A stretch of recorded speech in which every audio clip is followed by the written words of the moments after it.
Thank you so much. Thanks, Sky, and thanks again to all of our speakers. That was really fantastic. Thank you.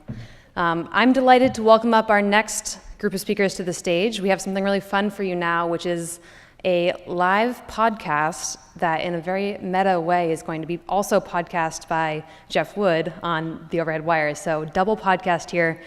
I'm thrilled to welcome up to the stage Katrina Johnson Zimmerman, who is an urban anthropologist and the director of Think Urban in Philadelphia, and Kristen Jeffers, who's the founder and editor-in-chief of The Black Urbanist, who together make up Third Wave Urbanism, a podcast that I encourage you all to check out and add to your list of podcasts that you listen to while commuting. And they are going to interview our own Sky Duncan, who I'm sure you all want to hear more from after that great series of introductions. So we're going to get some chairs up to the stage here, and please join me in welcoming our live podcast, Third Wave Urbanism.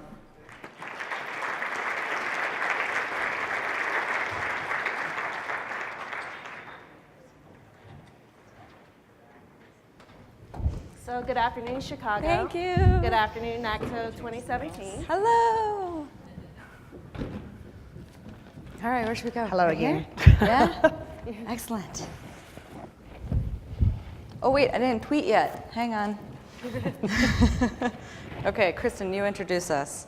Oh, well, welcome to Third Wave Urbanism. Woo! This is a show we have been doing for over a year to really bring home the things that you all do every day, in addition to just talk openly and honestly about the changes that our cities are going through, and also just the resilience that's happened in a lot of cities. Again, I'm Kristen Jeffers, and again, I'm not new to thinking about urbanism in cities. This is just another project that I've brought on. In addition, I decided to bring in Katrina on this, but again, we're a unit now. We're A unit. we're a happy family at this point, Yeah. talking about women in cities especially. So we are honored to be here at NACTO 2017. We're honored to talk to Sky about her work at NACTO, and really, let's just get into the first question. Yeah, absolutely. So thank you so much for having us. Thanks for having me. If you've never listened to an episode before, we do often have people on to talk about their work or their articles, mostly women and other voices you might not be hearing in the world of urbanism podcasts. And we really wanted to start this as women to put our perspective on those issues. So Sky, thank you for joining us. Thanks for having me. This is fun. This is my first live podcast. So Yeah. it's very cool. So we would like to start with asking you to introduce yourself, who you work for, what you do, and what you've got going on. Sure thing. So my name's Sky Duncan. I'm the director of the Global Designing Cities initiative at NACTO. And we were created about 3 years ago by Jeanette Sadiq Khan, kind of as a global arm of the national and North American work that's been happening here. And we were funded by Bloomberg Philanthropies Initiative for Global Road Safety. And for us, our first kind of very daunting task was to take the incredible design guides that NACTO has produced for the North American context and to adapt that and to try and figure out what that means to create a global street design guide. So of course there were many times where I was questioning how on earth we were ever going to do this. No pressure. But exactly. So I really realized the incredible power of the network of many people here today in the room, in the network of NACTO. And so what we wanted to do was create a global network. And so we had expert representatives from over 40 countries and 70 cities kind of contribute to that as a publication. So it's something that their name is in. They can start to make sure that it's a practical tool for their cities and their context, and that it can sit on their shelf on a daily basis, and they can use it to advocate to local communities and city officials. So that was kind of our big first task. And then once we completed that, we now give technical assistance to 5 city governments around the world. So Fortaleza in Sao Paulo, in Brazil, Bogota in Colombia, Addis Ababa in Ethiopia, and Mumbai in India. So we really do kind of a mixture of kind of the non-sexy stuff around policy and design guidance and mobility plans and safety plans and that kind of thing. A lot around capacity building. So if we're going into these places and asking people to reimagine their streets and ask what's possible, we have to understand that many people have been spending, 20, 30 years trying to answer a question of how do we move as many cars as possible, and we're now coming and saying, listen, actually you have to say, how do we move as many people? So we do a lot of trainings and capacity building, and then we spend a lot of time out physically on the street doing interventions and transformations and collecting metrics around that to show the impact of these types of projects. Yeah, we saw you in those photos, getting your hands Yeah, dirty. I know. It's very often. Wonderful photos. Again, if you're watching or listening, you can't see these photos, but we're going to post some of these on the show notes, so if you're listening at home. And really, this point, I'd like to really dig into what makes you do this, just personally. For those of you who are new to the show, I talk a lot, and Katrina does as well, about why we do this on a personal level. And actually, since we're here in a crowd, let's do a little bit of crowd participation. How many women are here? Women identified. We are inclusive here. Yeah. How many of you are caretakers of children, either your own children or you're the cool aunt, or you've been... Yeah, nieces, nephews, yeah. Okay. Caretakers, okay. Anybody? How about you for parents with actual children? Actual parents. Real children, not fake children. or puppy parents, or Puppy cat parents. or whatever. Just again, what essentially for us, we think about how we interact with the city daily. We think about our barriers, our hopes and dreams for the city, and that's what we try to bring to the show. So we're going to ask Skye to talk about why she's doing this from a more personal level. Well, I mean, I think I've always just had an incredible passion for public space and streets, and it sounds cheesy, but I see them as the heart of our neighborhoods and communities. And That's not cheesy. That's true. It's cheesy and true. But it really is kind of the part of our cities that bring us all together, no matter what our income or background, and where we get to kind of cross paths with other people, and how we design that. So I'm an architect and urban designer originally, but so I understand that importance of how we design our public spaces in terms of what that means, then who can access it, and how they can access their cities. And so, I've done my background's in kind of urban design and city policy and working in city government. But when I was asked to kind of come and set up this global arm focusing on streets, it really just seems like a wonderful opportunity to look at how do we make our cities as accessible as possible. And this is a global issue, right? And it doesn't really matter whether everyone kind of says, well, how on earth are you going to do this, in Addis Ababa and Paris and New York City, like how do you make design strategies that make sense for all of these different places? But fundamentally, it comes down to the human being. And we, no matter what accent, we always joke about our different accents in our team, accents and languages and skin color, and, we're all roughly-ish the same size, and we have the same human senses. And so... Speaking my anthropology language right now, Skye. Awesome.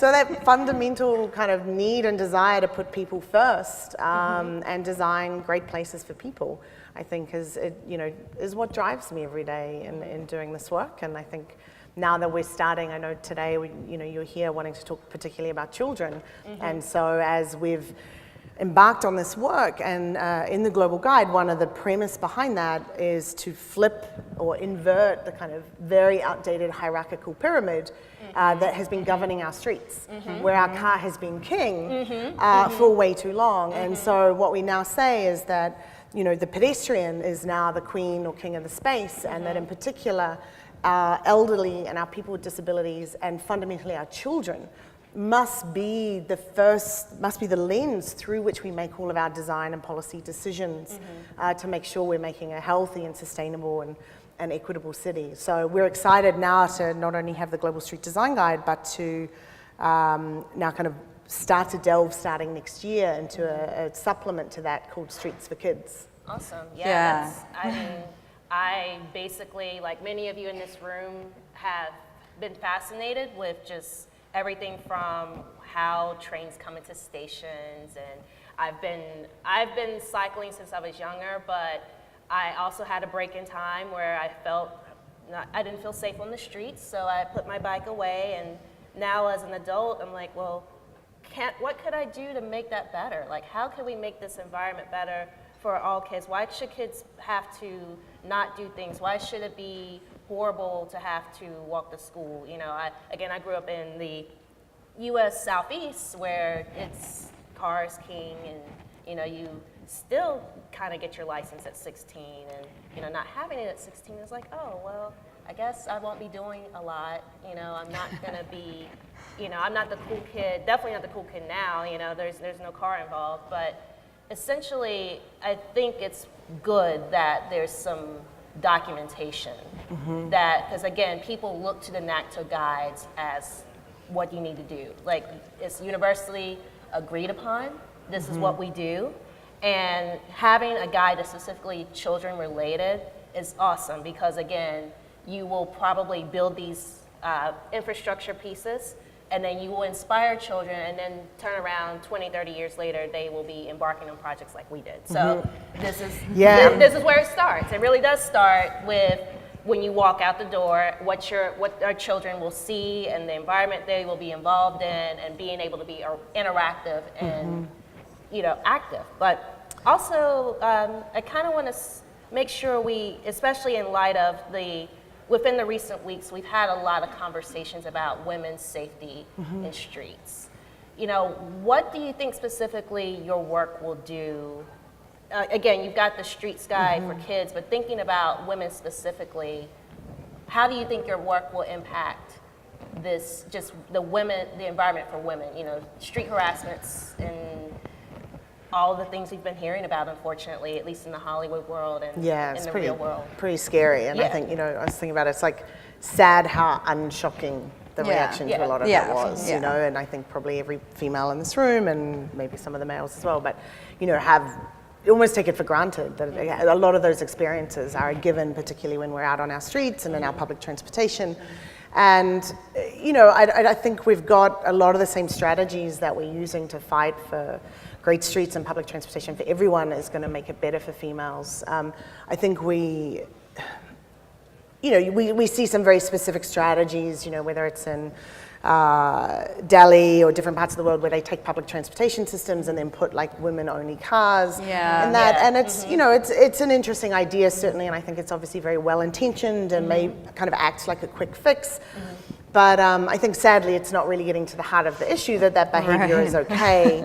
And so I think, while it's great to be here with you guys, it's, kind of sad that we have to have a specific panel or discussion around designing cities for women and then for children in that matter. So, I'm excited about the day where it doesn't have to be a special panel, that this idea of kind of fighting for the basic rights so that every child and every woman and every person with disability has equitable access to their city and all of the different uses and activities within that. So, I'm excited that we're embarking on this work, but I'm hoping that we essentially end up making these conversations redundant in the long term. And even as I said that, I was like, oh crap, I just kind of shifted this back into just the women-only thing, even though we've definitely seen men, straight men, queer men who've had been caught up in these allegations. So again, just making it so that when we're out in the common areas, we interact in a certain way. And when we're moving to and from places, we feel like we can do that in a way that's, positive. And we basically, go ahead. But we also had an episode before on that, the train cars and transit in particular, because I think when we're talking about this issue, it's so easy to get caught up in like two major things. Safety in transit in terms of being alone, in stations, if they're dark, and then just lighting in general, lighting on streets, in public spaces, and so on, for women and children in particular. And it's like such a quick fix in most people's minds, I think, that it doesn't really go to the root. It doesn't, a woman-only train car is great for a moment, but what's the underlying issue there? Is it our right to be in space in general? Is it literally just, that some people have a problem with that? And that's really sad that that's the case. And a lot of cultural, differences play into this globally when we look at these issues as well. And, like Saudi Arabia, right? Like women are only just allowed to drive in the last few months. So, I think, we've got a long way to go. There's some great efforts happening. But, it's exciting. You start to see, I think, cities like Sydney in Australia are using like the number of women cycling, as kind of a measure of how healthy their cycling environment is.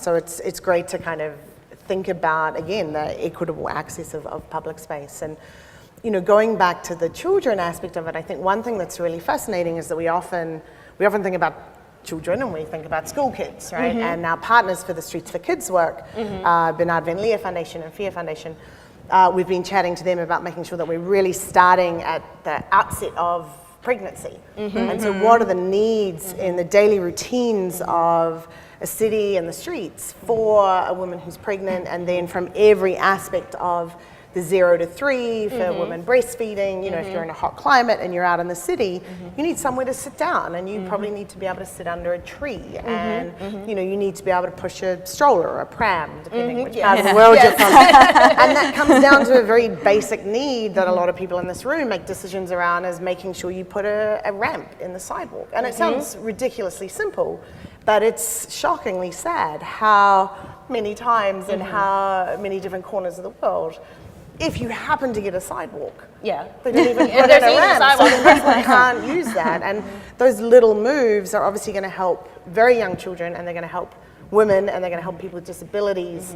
But the idea is to kind of culminate this stuff into some very practical moves that cities can do. So if they start to say, okay, cool, we care about this, we realize it's an issue and we want to make it happen, how do we give some practical guidance of the how to get that on the ground? And one of our partners at Bernard Van Leer, actually, and I learned this from her, she was saying that as a baby, right, our brains, and so they're experts in early childhood development, and they focus on the kind of 0 to 5, but also all the needs of the caregivers and so forth.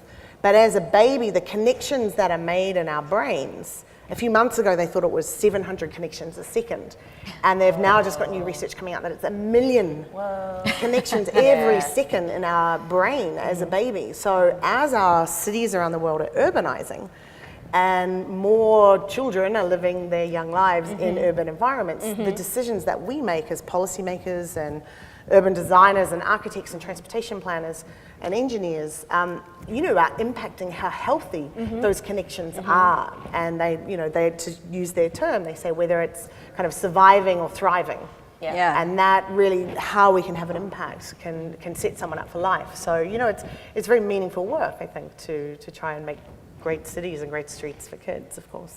Absolutely. I love this theme around, so some people who listen to the show, in full disclosure, my own project, which Kristen is helping me on, is called the Women-Led Cities Initiative. And so we're starting this up soon, and then in January with the Knight Foundation in Philadelphia, where I live, and then hopefully spreading it beyond that. But one of the major themes that I keep finding is this idea where, if you plan for everyone, you run the risk of planning for a few, because of who's doing the planning.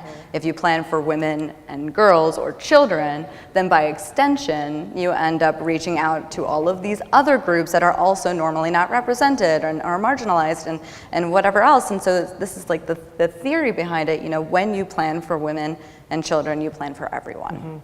So how can we get that at the top of mind for people that are in charge, and get more women and youth, like you said, not just young children, but also that mid-range that's often left out of the conversation? How do we get them to the table, also not only being planned for, but leading the design itself? And involving kids, we kind of start saying, it's like designing for kids, but also with them. Yes. And we start to see really cool examples around the world. I was just home in New Zealand a couple of weeks ago, and they at a conference, and the Commissioner for Children's Services or something was presenting a video where they had invited young children to kind of define sustainability and what mattered to them, and present back, so these 7, 8, 9-year-olds were presenting back to the Commission to say, this is what matters to us. And it's just so refreshing to, we forget to ask at that young age. And it's great, these kids are saying, well, listen, the decisions you're making are impacting my life in the future, so you should be listening to me, So there's some,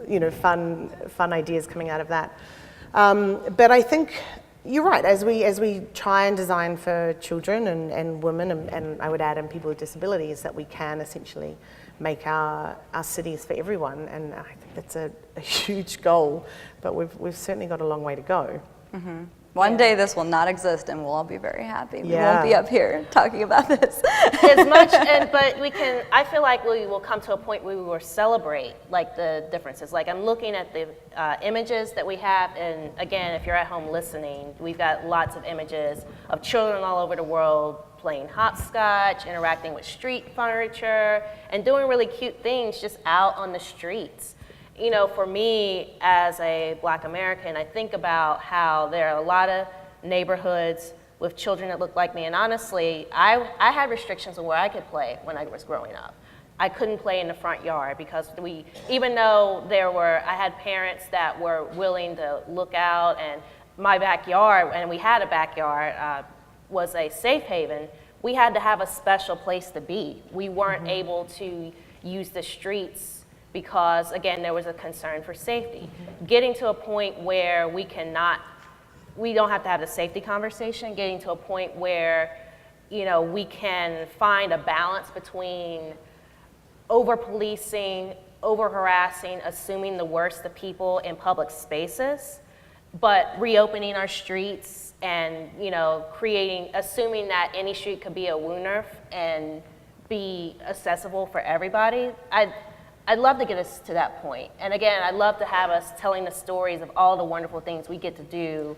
And some of those things may have a basis in culture that may be different, or it may have been born out of just the fact that, you know, there are streets that, you know, a person of my lineage may have not been able to purchase on 30 or 40 years ago. But getting to the beauty of creativity, you know, having, say, folks playing the djembe and folks like doing jump roping in the street and kids riding their bikes and nobody's coming by to take them. So, you know, and again, not as automatically assuming that's the only story for a Black neighborhood, because there are plenty of stable Black American, Latinx neighborhoods in the States and then stable neighborhoods across the world that may not have a lot of financial, you know, advantages, but they're playing and they're doing things, and it'll be codified in your guide that you can make these things and you can pull them in under whatever your city codes are that you have. Yeah,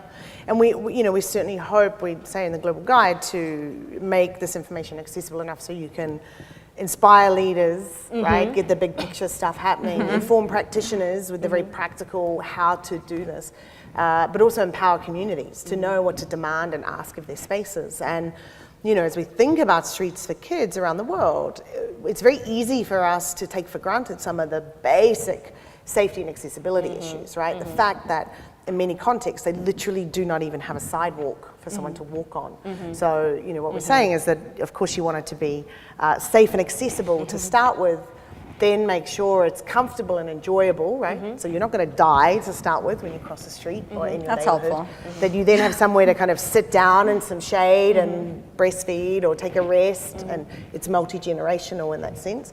But then also looking at how do we make it inspiring and educational as well, to really get to that kind of element of joy in our cities. And I think, you know, as designers, this is where a lot of the innovation of people here in the room can come into play, to make sure all of those three things are coming together as we kind of make design decisions and policy decisions in our cities. Awesome. So, It's up to you.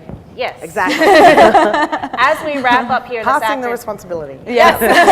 again, as we wrap up this afternoon, is there one project that's on the ground in particular you want people to pay attention to? Oh, look, there's millions. One of the ones, through all of actually, them and one I by was one. just presenting on this a little earlier. The project in Cidade Mil in Fortaleza in the north of Brazil, where we just transform. We work with the city there to transform basically a car park area into kind of a new central public space, and. You know, the results were awesome. People were petitioning to not make it a 10-day thing, but to make it permanent. The mayor's now looking at making it a program throughout the city. But it was some of the stories that came out from a lot of the local business owners that said, I've only ever seen like bar fights out in this space before. I've never seen a child play in this space. And they were gobsmacked. I don't know if you use that term, but you know, like shocked. To see that, and I think that's just really powerful, right? A sign to kind of say that, you know, we can do these things and to make a difference and really start to change people's hearts and minds about the role of our street and our cities. Awesome. Well, I love Sky, it. Yeah. Thank this you. is- Yes. Thank Do we you want to guys. take questions? Does anybody have any questions, just in case? I know they've got mics, just in case anyone has any present questions. Or do We have can time also for stick questions? around. No. If, Cool. You Yeah, can stick find us. around. We'll be around for the rest of the day. Yes. Right? Yeah. Yeah, we will. You can find us here in the room, in the conference room. And you can find us at Third Wave Urban on Twitter, at Black Urbanist. She's at think_Katrina. And we thank you for letting us take some time and do our show here at NACTO. Yeah, make some noise, guys. Thanks. Yes, clap.